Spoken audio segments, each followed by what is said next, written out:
اهدنا الصراط المستقيم. Assalamualaikum warahmatullahi wabarakatuh. Alhamdulillahirabbil alamin. Nahmaduhu wa nasta'inuhu wa nastaghfiruh wa na'udzu billahi min syururi anfusina wa min sayyiati a'malina. May yahdihillahu fala mudilla lahu wa may yudlilhu fala hadiya lahu. Asyhadu an la ilaha illallah wa asyhadu anna Muhammadan abduhu wa rasuluh la nabiyya ba'dah. Raditu billahi rabba wa bil islami dina wa bi Muhammadin nabiyya wa rasulah. Rabbi zidni ilma warzuqni fahma. Nah, bapak-bapak, ibu-ibu, wa ma khalaqtul jinna wal insa illa liya'budun. Tugas kita itu adalah hanya beribadah kepada Allah, bukan hanya beribadah. Jadi tugas kita itu hanya beribadah kepada Allah, bukan hanya beribadah. Kenapa? Karena rupanya banyak juga yang beribadah kepada selain Allah. Berarti secara tabii, alami, fitrah, manusia itu memang maunya hanya beribadah kepada Allah. Memang ada yang coba-coba beribadah bukan hanya kepada Allah.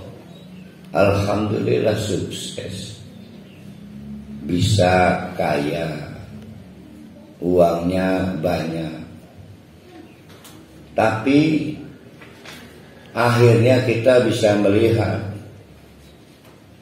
orang-orang kaya itu dari hasil beribadah bukan hanya kepada Allah, akhirnya tanpa kehormatan. Jadi kekayaan yang tanpa kehormatan, akhirnya ditangkap KPK, hilang kehormatan. Atau tidak ditangkap KPK, anaknya bikin ulah, anak pola, bapak keperadah, paribasa Jawa. Banyak cara Allah menghancurkan kehormatan.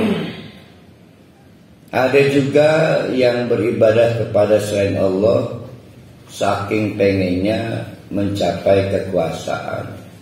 Sukses juga akhirnya punya kekuasaan, macam-macam kekuasaan, tapi tanpa kehormatan. Akhirnya punya kekuasaan tetapi tidak punya kehormatan. Jadi merubah undang-undang itu, undang-undang tentang fitrah, itu pasti akibatnya kehilangan kehormatan. Pasti. Sudah tahu berbohong itu jelek, itu fitrah. berbohong juga. Pasti akibatnya orang yang berbohong kehilangan kehormatan. Inilah gambaran kita, bapak-bapak, ibu-ibu. Masih banyak yang beramal soleh bukan kepada Allah, bukan, tapi kepada selain Allah. Memang sholatnya ke Allah, sholatnya, tapi bukan ke jalan yang ditunjuk Allah. Itulah kenapa saya catat di papan tulis, wa a'buduni hadza siratum mustaqim. Beribadahlah kalian kepadaku, bukan kepada yang lain, berarti jalan yang lain. Hadza ini siratum mustaqim, jalan yang lurus. Berarti kita kasih judul hari ini, perjalanan menuju Allah. Kalau mau dikasih judul, perjalanan menuju Allah. Ibadah kita itu siratum mustaqim, perjalanan menuju Allah. Kalau ada ibadah bukan menuju Allah, berarti melanggar fitrah. Allah itu hanya menunjukkan kita ke akhirat. Tapi kok ada ya sholat bukan untuk akhirat, untuk dunia. Pasti bukan perjalanan menuju Allah, tapi perjalanan menuju selain Allah. Pasti. Tapi kok ada ya infak, ternyata infaknya bukan karena akhirat. Infak diiming-imingi, kalau infak sekian hutang lunas, infak sekian maka rumah tangga harmonis. Jadi infaknya bukan tertarik akhirat, infaknya tertarik dunia. Padahal Allah tidak pernah menjanjikan upah dunia dari infak-infak kita. Berarti infaknya bukan perjalanan menuju Allah. Padahal bentuknya hampir semua sama. Yang paling mengerikan haji, atau yang kecilnya umroh, karena pengen disebut Bu Haji, Pak Haji. Kan gak enak, kebiasaan ke pasar lauk kan, pasti dipanggilnya Bu Haji, Pak Haji. Dia kan ngeraung ya, ya. Nah, iya. Tetangga sudah haji, mamang sudah haji, itu nggak bisa tidur kita. Bu, paling dahsyat penyakit ustaz. Udah manggung nggak haji, oh udah nggak bisa tidur. Percayalah, andai kata pun berangkat haji bukan karena Allah, pasti karena enak liyane wis haji isin, apalagi karena pengen detail untuk pencalegan, lebih punya nilai jual hak daripada dokter.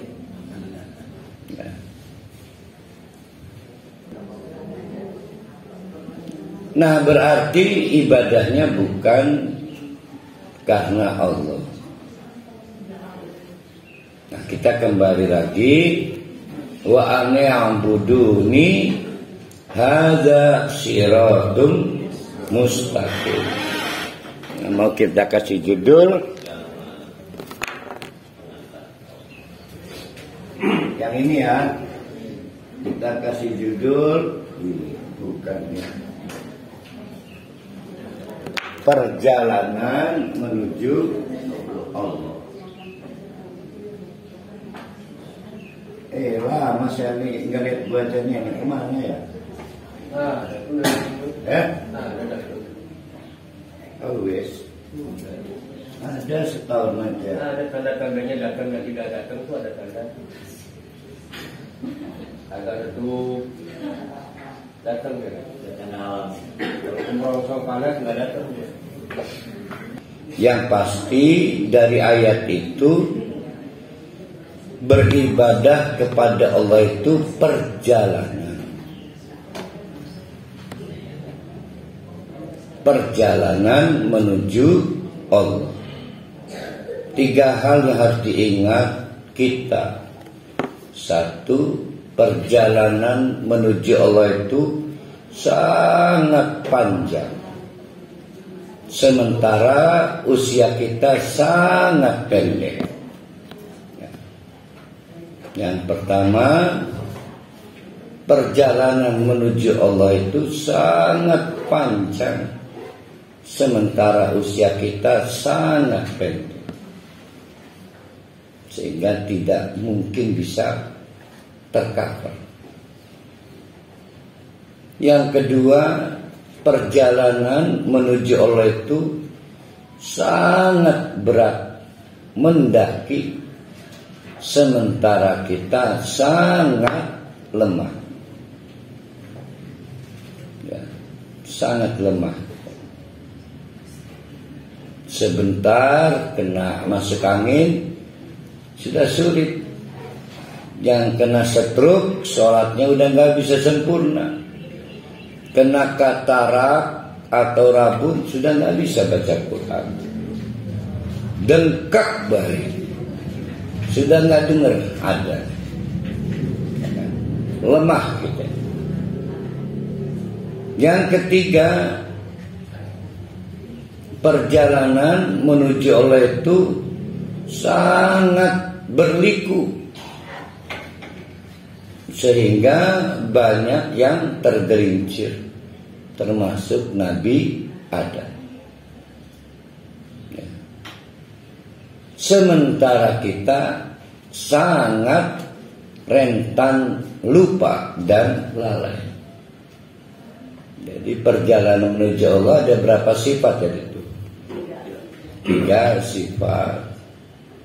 Yang pertama, perjalanan menuju Allah itu sangat panjang, sementara kita usia kita sangat pendek.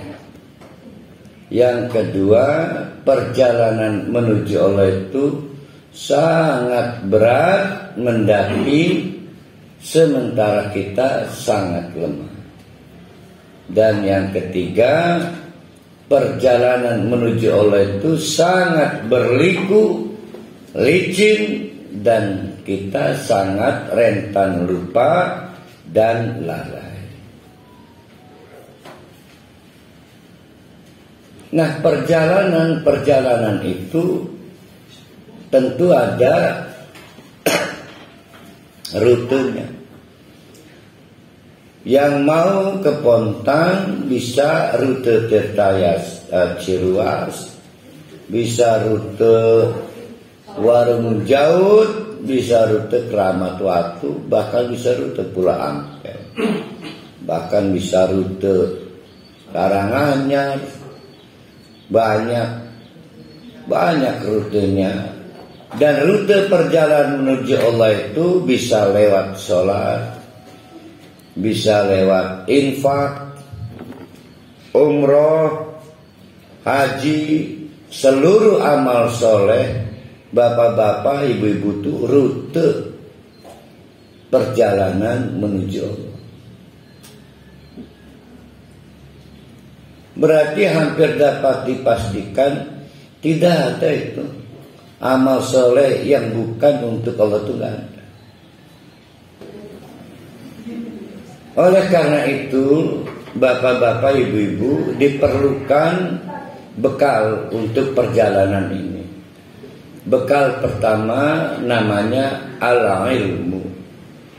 Bekal kedua taubatu. Yang pertama, ilmu ini mencakup 3 keilmuan. Ilmu pertama namanya ilmu ma'rifatullah. Berarti ilmu mengenal Allah. Gara-gara ilmu maka bapak-bapak, ibu-ibu dapat apa itu dari ilmu itu?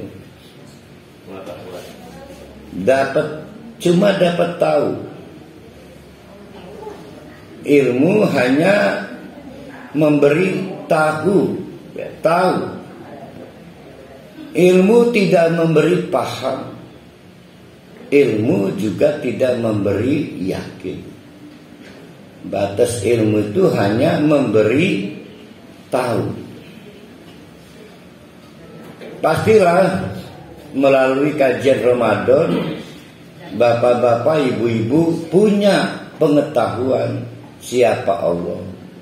Punya. Allah itu Rahman, Rahim, Maliki Yaumiddin. Tapi apakah punya paham? Belum tentu. Karena yang memberi paham bukan saya, tapi Allah. Jadi saya batasnya hanya memberi tahu. Yang dimiliki bapak-bapak, ibu-ibu sekarang banyak tahu tentang Allah, tapi belum tentu banyak paham tentang Allah. Berarti yang kita miliki sekarang namanya ilmu ma'rifatullah. Ilmu tentang tahu siapa Allah. Kalau sudah jadi paham, maka ilmunya hilang. Maka disebut ma'rifatullah. Paham siapa Allah. Kalau sudah paham, dikasih Allah taufik, namanya yakin. Karena kita cuma tahu Allah itu ajiz, tahu Allah itu kita ketahui sangat perkasa. Kalau betul kita tahu Allah sangat perkasa, maka kita juga tahu kita sangat lemah. Kalau betul kita tahu Allah itu syafi'. Apa syafi'? Syafi'. Tadi siapa tadi?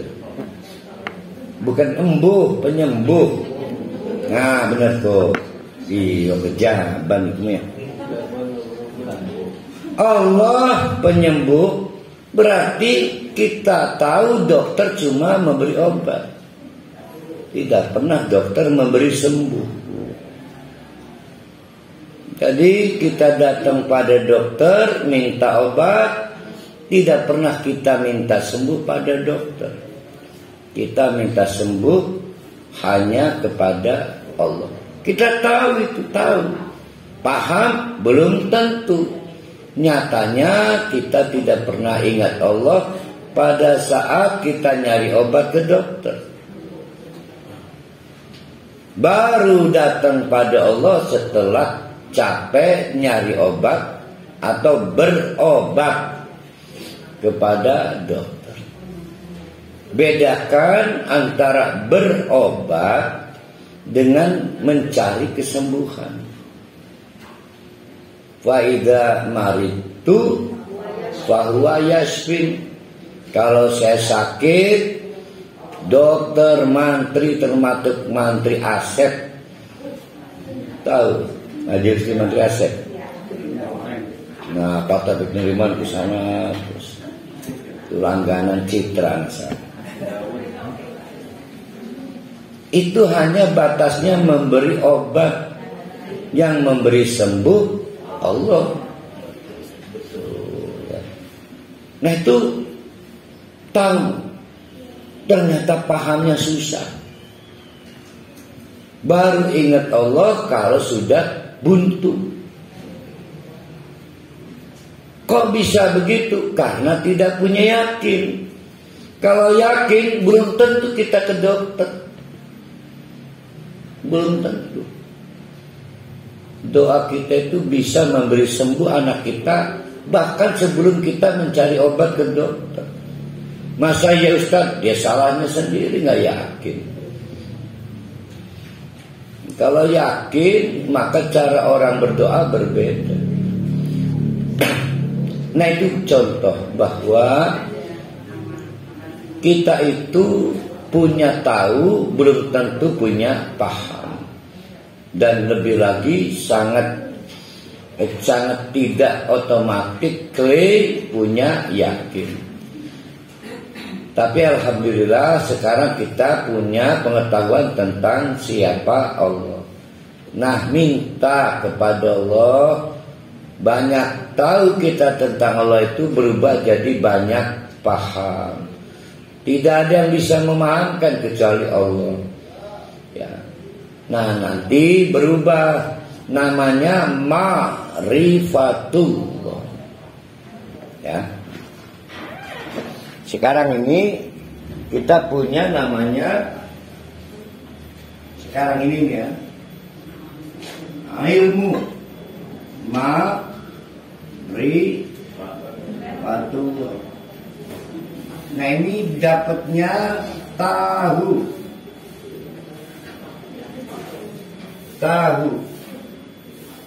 Kalau ininya hilang,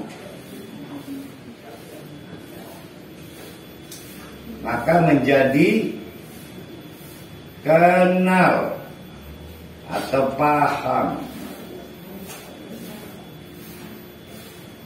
Nah, diharapkan menjadi yakin.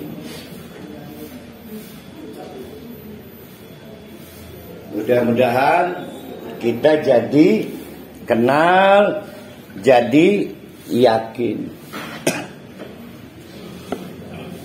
Penting supaya sholatnya tidak disalahgunakan. Akhirnya bukan sholat perjalanan menuju Allah. Infak tidak disalahgunakan, sehingga infaknya infak abal-abal. Kelihatannya infak hitung-hitungan, sebenarnya pelit. Tapi saking pengennya warung rame infak, sebenarnya pelit. Saking pengennya anak lulus, entah lagi ujian apa-apa, akhirnya infak. Infaknya orang pelit itu udah seoprit diintip terus. Jadi bapak-bapak, ibu-ibu, ilmu kita sangat menentukan apakah amal soleh itu adalah traffic rute kita untuk menuju Allah. Memang di tengah-tengah bapak-bapak, ibu-ibu, baik langsung atau video, medsos, banyak ustadz yang entah untuk kepentingan apa, ini akan membuat kita nggak pernah sampai ke Allah. Padahal sholat, infak, umroh, haji sudah kita bahas kemarin. Berhati-hati, ada ria, ada ujub. Ria itu menghancurkan amalan sebelum amalan kita mulai. Ujub justru menghancurkan amalan setelah amalan selesai kita laksanakan. Kalau saya boleh memberi nasihat, yang mau umroh, yang mau haji, nggak usah hajatan, ya, nggak usah hajatan, nggak usah pemberitahuan. Kalau soal amplop nanti di TF. Kondangan di TF transfer ya, jadi sebab rentan hancur amalnya. Kalau udah pulang umroh pulang haji diam-diam aja. Ya. Sebab ngeri ya. Ada ria, ada ujub. Ini umroh dan haji yang paling ngeri, karena nggak ada orang selamatan sholat, nggak ada. Nggak ada orang selamatan hatam Quran, nggak ada. Ada ya? Itu mah kita itu.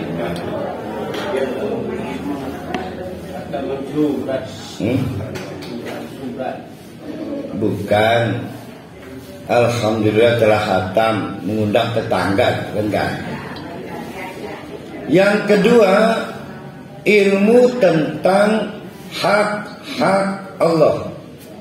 Yang pertama, ilmu ma'rifatullah. Ini udah kita punya ya, dengan wasilah Ramadan kemarin. Kita jadi tahu Allah itu siapa, maka sebaliknya itu kita. Yang kedua, ilmu tentang hak-hak Allah.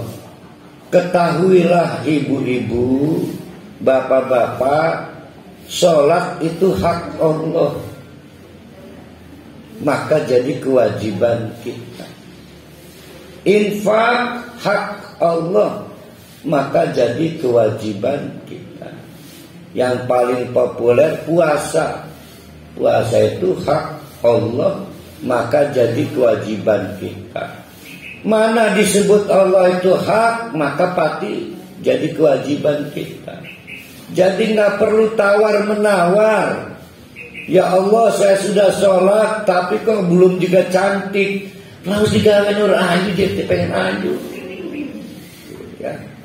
Jadi jangan coba-coba tawar-menawar. Ya Allah, sudah sholat tahajud bermalam-malam, anak saya belum sembuh. Ini kewajiban.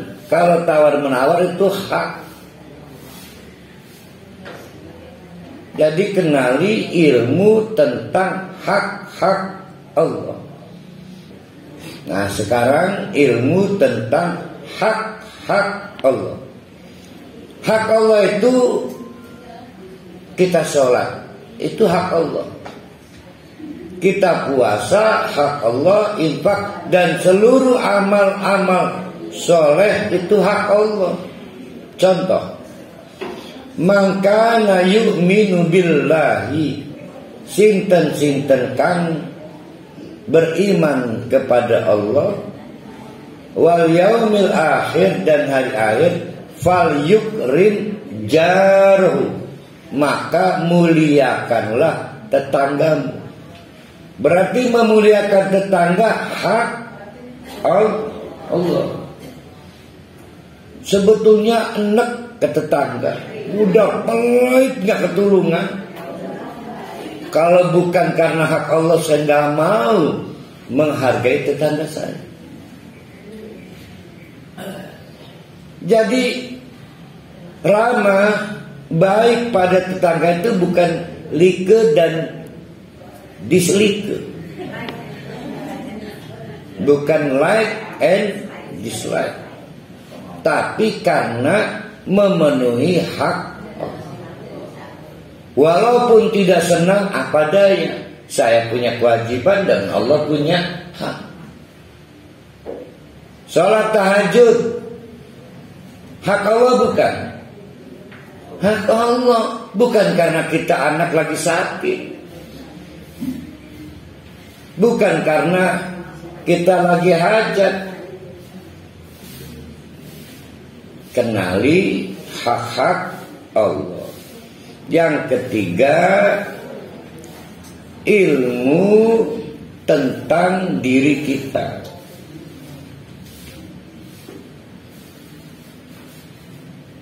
Jadi ilmu yang pertama, ilmu tahu tentang Allah.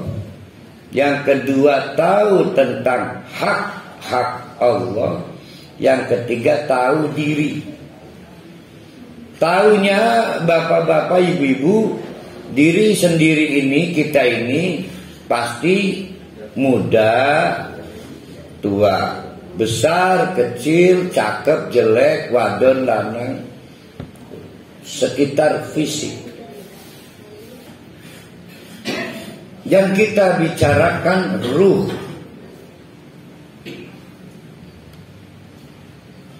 Perjalanan kita menuju Allah itu badan kita atau ruh kita? Ruh. Nah, di ruh ini objek kitanya namanya hati. Objeknya namanya hati. Pada waktu Bu Aslihah tadi pagi sholat subuh, dua wujud, dua-duanya hal yang berbeda. Jasadnya sholat, orang bisa ngelihat Bu Aslihah takbir, oh lagi sholat. Apakah hatinya ikut sholat? Cangtang tuh. Cangtang tuh. Ya, kita paham. Belum tentu. Jadi sebetulnya banyak orang sholat tapi sedang tidak menuju Allah. Karena yang perjalanan menuju Allah itu hatinya. Nah, itu masalah kita. Jadi ilmu tentang diri kita artinya ilmu tentang hati kita yang sedang melakukan suluk perjalanan menuju Allah. Oleh karena itu, periksa manakala kita mau amal soleh, sudah siap belum hatinya beramal soleh.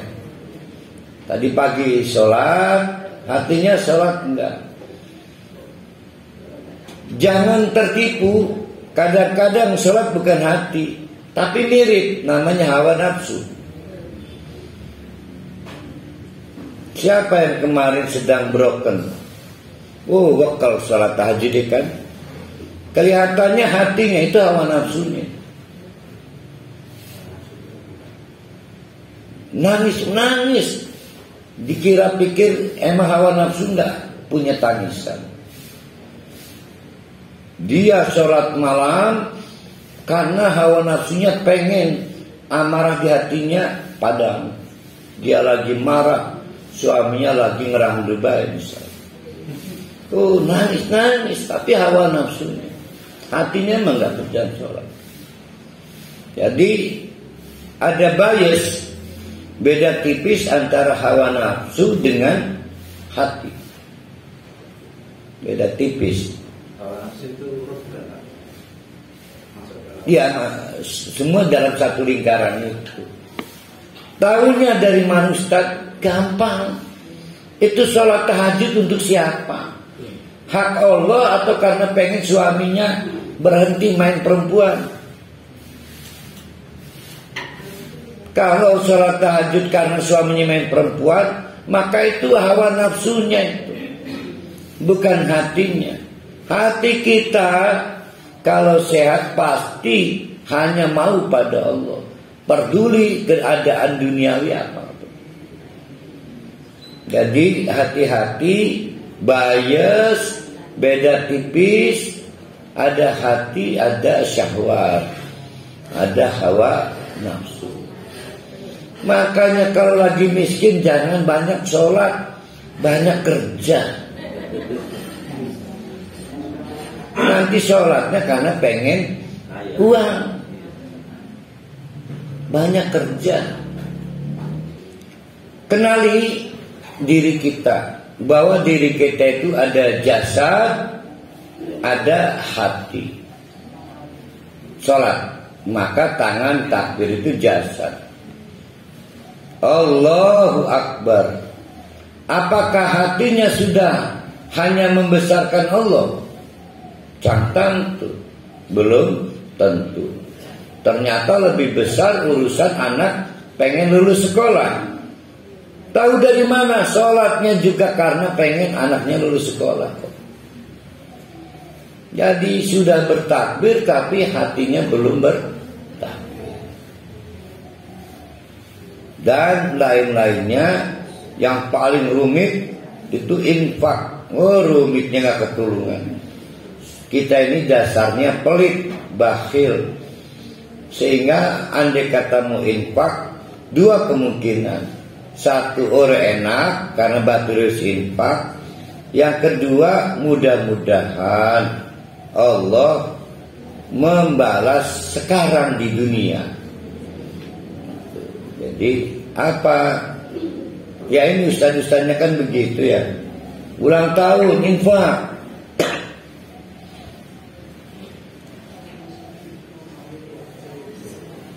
Lagi calon dikon infak supaya jadi dewan. Semua hajat itu selalu ada bumbu infaknya. Sehingga di kas musola, ini mah RT saya, nggak tahu RT lainnya, ada infak hajatan perkawinan si fulan. Jadi infak hajatan itu ada.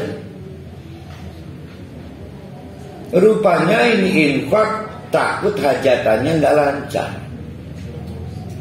ya kan? Ada lagi infak karena dilantik, takut jabatannya hilang. Infak itu titik sejeblok hak Allah tanpa judul. Jadi infak itu titik sejeblok, titiknya jangan duluan ya. Infak itu hak Allah titik sejeblok, nggak ada judulnya. Nggak ada infak karena anak sembuh, nggak ada. Infak karena harta hajatan, nggak ada. Wong hak Allah kok ditunggangi, gimana sih?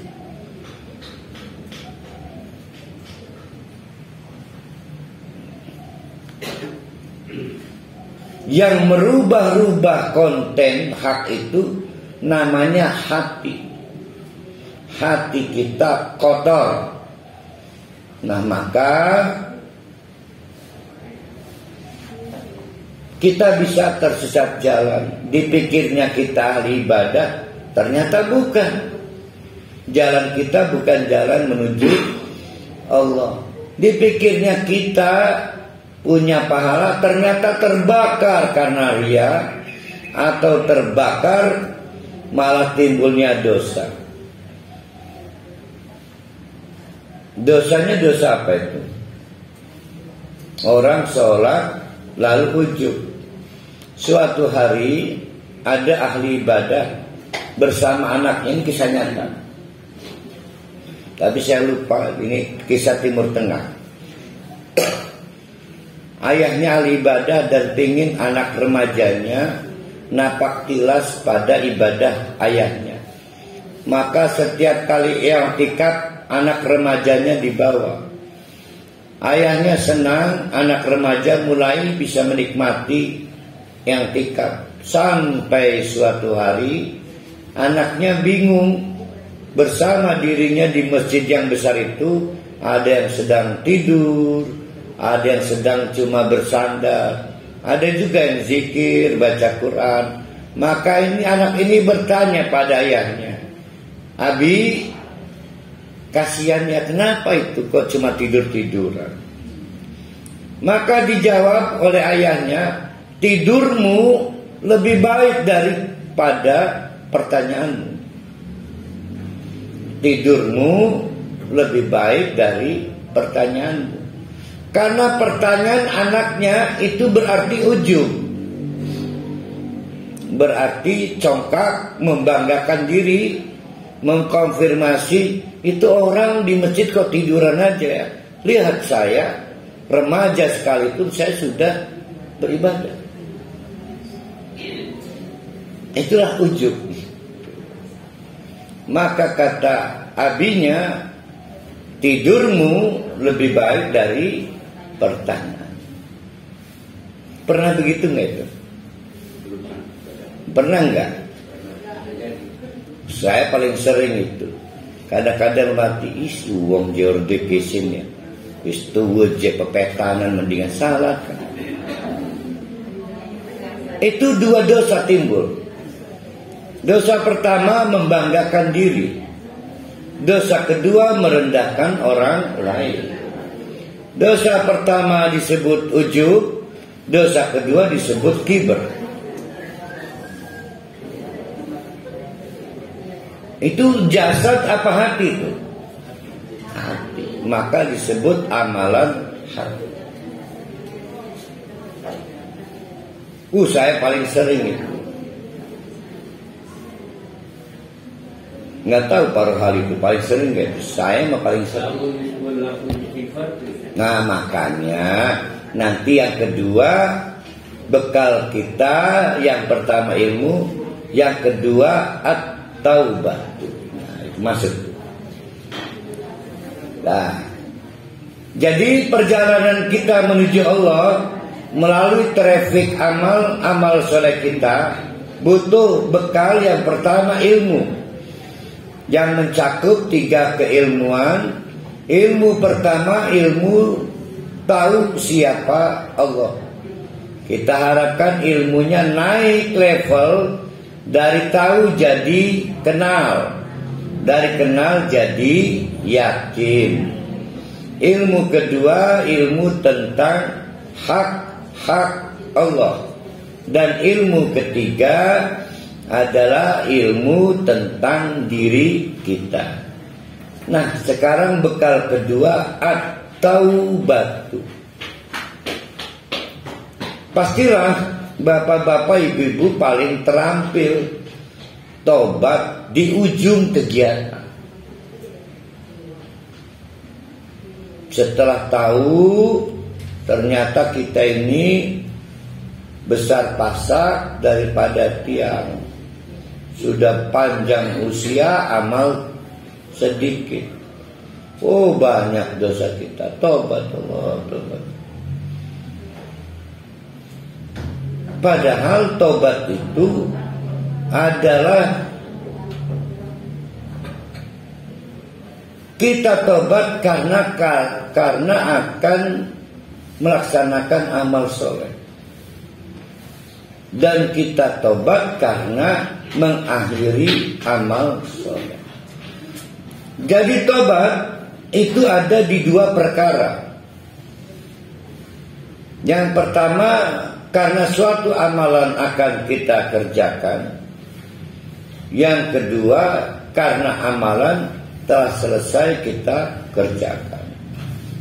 Mau takbir sholat subuh tadi, astagfirullahaladzim, astagfirullahaladzim, astagfirullahaladzim, wa atubu ilaihi la ilaha illallah.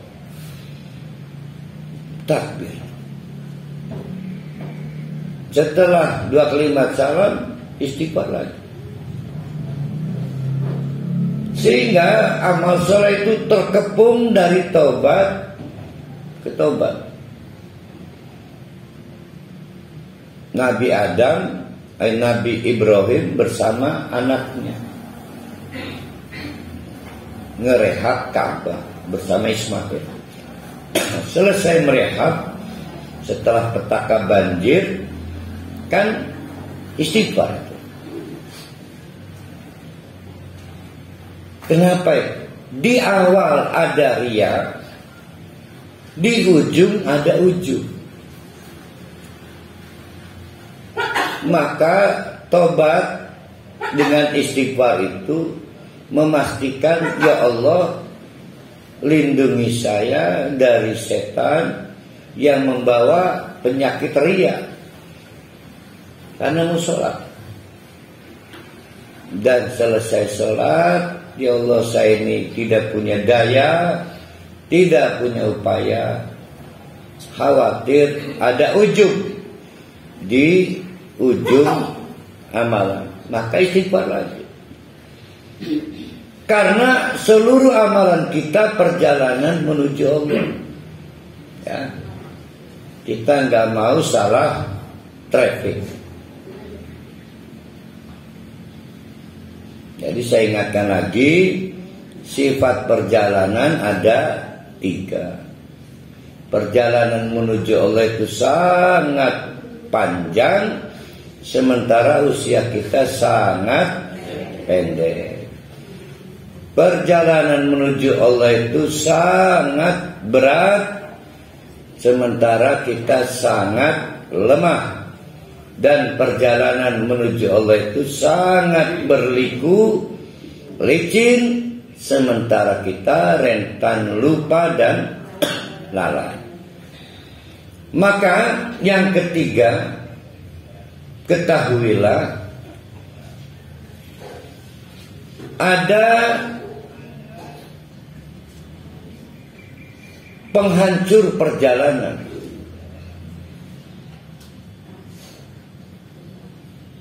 Bukan hanya kesasar, tersesat, boleh jadi akhirnya berhenti perjalanannya. Ada 4 penghancur perjalanan.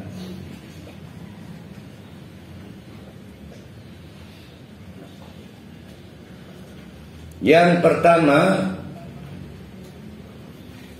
yaitu diri kita sendiri. Yang kedua ad-dunya. Yang ketiga syaitan. Yang keempat orang lain. Masing-masing ada treatmentnya. Berapa itu penghancurnya itu? 4. Berarti treatmentnya ada 4. Pak Ustaz, mau nanya dulu. Tadi taubat dilakukan sebelum amal soleh dan taubat dilakukan sesudah amal soleh. Dalam hal ini untuk antisipasi hasilnya. Iya. Berarti kalau dilakukan itu bisa diterima amalnya. Justru karena kita nggak pernah tahu amal itu diterima atau tidak, maka kita hanya bisa memasrahkan dengan taubat.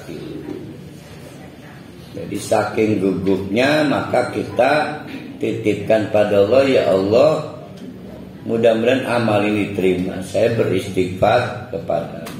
Nanti kalau kita udah dibangkitkan di padang mahsyar, kita tahu amalan itu diterima atau enggak. Yang pertama yaitu penghancur perjalanan itu diri kita. Jadi yang perjalanan jasad apa hati? Hati. Yang menghancurkan jasad apa hati?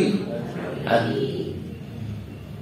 Hati kita adalah kumpulan dari sifat-sifat baik dan sifat-sifat jelek kita. Kalau ada pertanyaan, dari pintu mana setan bisa masuk hati kita? Maka jawabannya dari seluruh sifat jelek kita. Kalau ada pertanyaan berapa jenis setan yang bisa merusak perjalanan kita, maka jawabannya sejumlah sifat jelek yang kita miliki. Jadi sifat jelek adalah deret hitung berapa jenis setan yang ada di dalam hati kita. Kita punya sifat jelek, pelit, maka setan akan datang untuk mengabarkan kalau kamu infak, maka anak kamu gak sekolah, anak kamu telat bayar SPP, atau nanti kamu tidak punya tabungan, macam-macam lah. Karena kita punya sifat pelit, karena kita punya sifat ria, punya sifat ujub, maka setan masuk. Jadi setan itu adalah jenis makhluk yang responsif. Begitu kita buka pintu pelit, maka setan masuk. Kalau nggak dibuka, enggak. Kalau mau tahu makhluk paling sopan itu setan. Nggak pernah setan itu masuk kalau nggak dibuka pintunya. Bandingkan dengan saya, wis dibuka gedobrak bae mau wong. Ya, setan itu. Nah, pintu-pintu setan masuk, kita yang buka, hati kita yang punya. Dari pintu mana aja? Dari sejumlah kejelekan yang kita miliki. Bagaimana cara melawannya? Namanya mujahadatun. Berarti treatmentnya, jadi kalau musuhnya itu nafsuhu, diri sendiri, maka treatmentnya namanya mujahadatun. Mari kita simulasikan. Kita punya sifat namanya malas. Apa bahasa Arabnya malas tuh? Kaslanun. Itu sifat buruk. Akhirnya kita malas sholat malam. Maka setan masuk. Udah, jangan dipaksain, nanti sakit. Allah juga maha memaklumi, ya. Karena malas. Maka treatmentnya mujahadatun, lawan, perangi. Wah, berat Ustaz. Maka kalau ada yang bilang berat, itu artinya dia baru pertama kali melawan setan. Karena mujahadatun selalu artinya menang. Jadi mujahadatun, lawan, itu pasti hasilnya menang. Jangan berhenti melawan sebelum menang. Jangan berhenti melawan sebelum menang. Lawan terus rasa malas itu. Sekali, 2 kali, 3 kali. Dan ingatlah, setan itu akan pergi. Ini lawan bukan setannya ya? Ya kan, ini kan soal buka dan tutup pintu. Itu contoh. Sekarang pelit.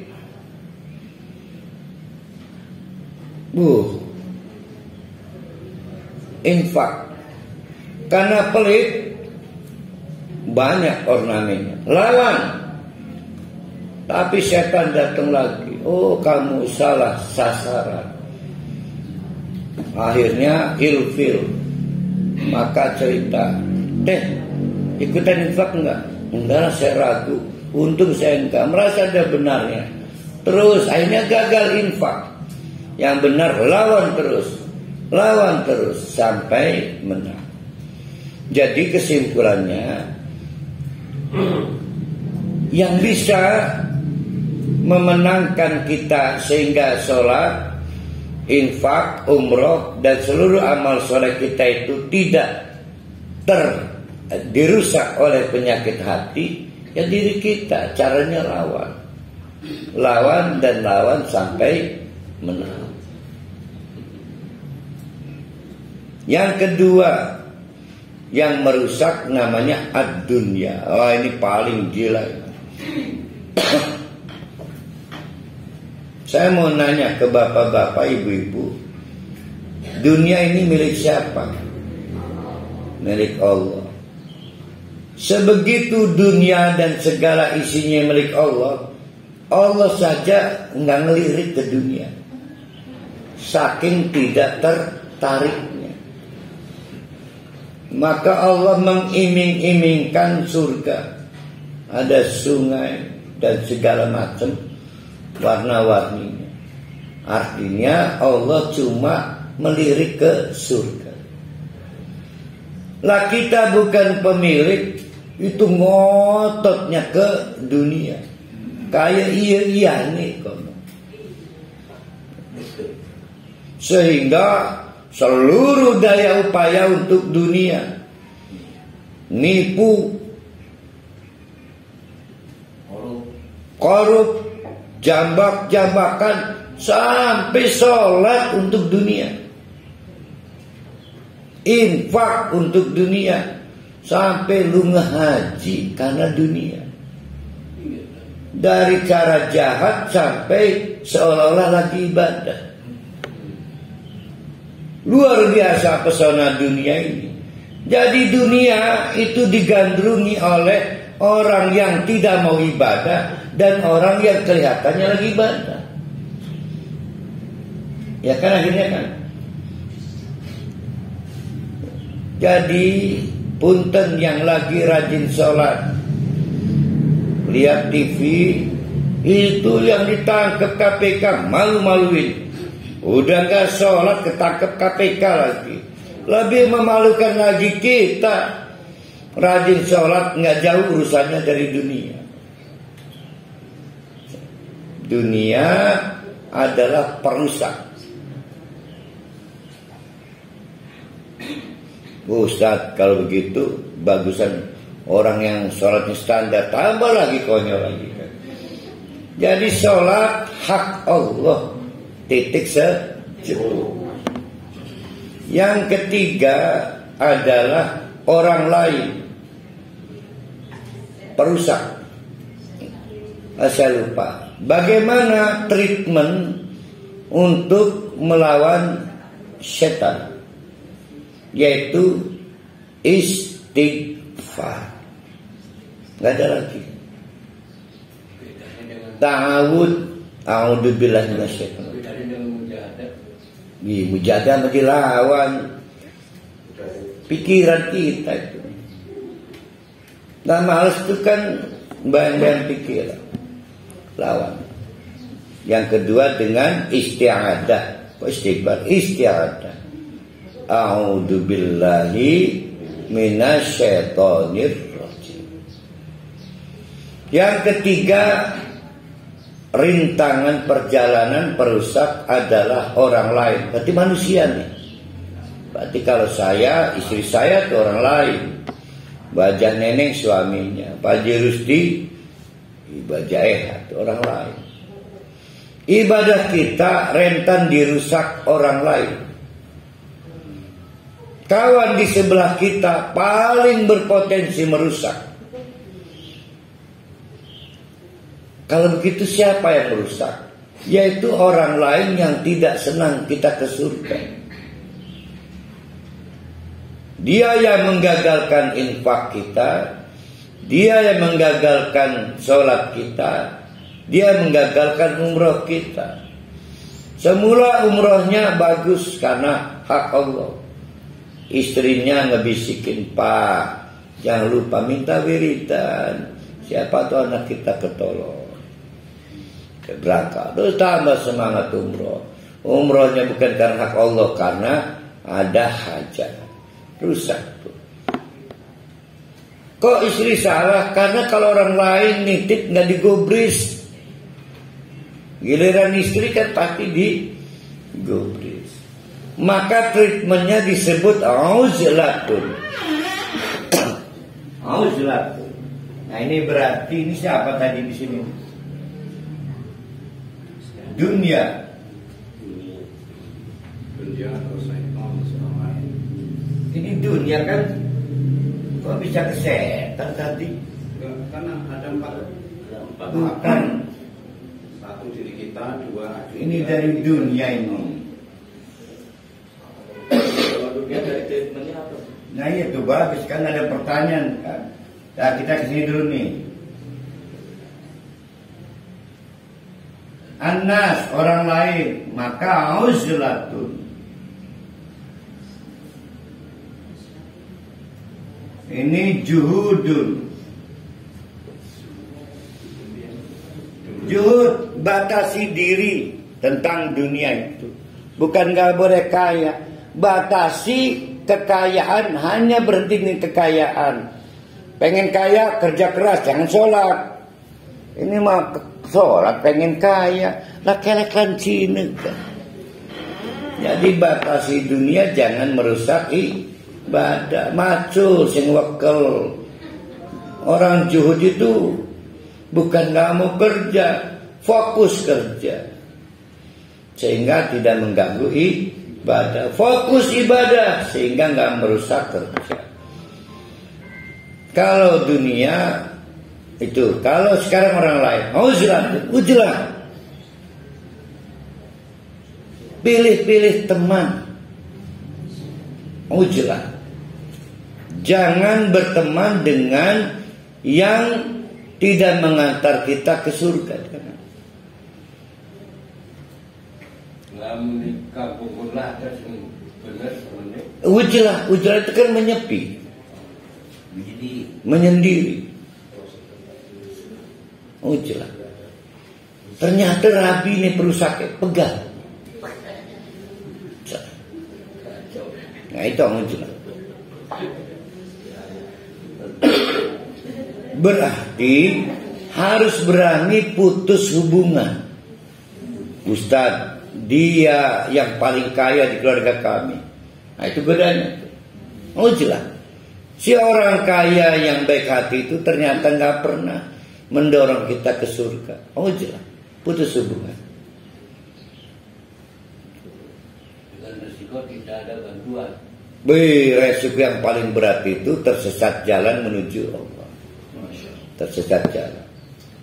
Jadi carilah teman yang hanya mengantar kita ke surga. Yang saya tahu, orang-orang di sekitar bapak-bapak, ibu-ibu paling sibuk mikirkan keselamatan akhirat itu ustadz, kiai, ulama. Maka ustadz, kiai, ulama mengajar ngaji, saking pengennya bapak-bapak, ibu-ibu tidak tersesat jalan. Nggak ada ustadz yang nggak mikirkan bapak-bapak ibu ke surga.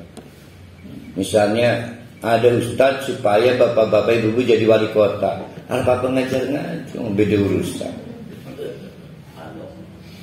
Nah itu contoh. Perbanyak teman ustadz. Alhamdulillah ada yang beruntung dapat istri paling ngotot mengingatkan suaminya agar tidak tersesat jalan. Nah untung kan, jangan kapok, cari lagi istri lain. Siapa tahu lebih beruntung. Tapi kalau sudah satu aja acak-acakan, jangan coba-coba. Nah, yang terakhir yaitu asyaiton. Nah ini yang tadi kok tadi nggak mau setan? Gara-gara perhalikan pertanyaan. Yang keempat asyaiton. Jadi syaiton itu dari urut-urutan paling lemah. Dari urut-urutan paling dahsyat siapa? Diri sendiri, maksudnya hati kita. Setelah diri sendiri, di bawahnya potensial merusak perjalanan kita adalah ad-dunya, pesonanya. Yang ketiga, kawan hidup orang lain. Nah, yang keempat baru setan. Paling lemah dan hebatnya aduun mubin. Setan adalah musuh aduun mubin yang tasblang. Tasblang. Itu tasblang. Jelas tanpa berdebat. Istri kita belum tentu musuh. Orang lain belum tentu musuh. Hati kita belum tentu perusak. Tapi setan dari benua manapun clear dia adalah musuh. Berarti paling mudah mengenali setan. Iya kan? Aduh mubin kan. Yang lain belum tentu. Maka kita tempatkan yang paling ringan. Setan itu nomor 4. Melawan setan itu cukup dengan isti'adah. A'udzu billahi minasyaitonir rajim. Dijampi baca isti'adah kabur setan. Tapi baca isti'adah pada orang lain belum tentu kabur. Istri lagi ngegoda kita, dibaca isti'adah, tumben papa baca-baca syahadat. Lagi itu. Tapi setan saya pastikan kabur. Setan itu sifat. Bisa Pak bilang. Mau berarti belum pernah ketemu setan berarti. Setan itu makhluk, tapi tidak dapat kita lihat. Nah, karena tidak dapat kita lihat, maka kita baca isti'adzah. Artinya harus peka setan. Pada waktu mau takbir baca ta'awudz, mau sholat baca ta'awudz, harus peka setan. Karena dia yang paling ilfil kalau kita sukses dalam perjalanan menuju Allah. Nah, bapak-bapak, ibu-ibu, kita ulangi urut-urutannya. Berarti wa ani'buduni, dan beribadahlah kepadaku, kata Allah. Hadza yaikuku siratum mustaqim, perjalananmu yang lurus.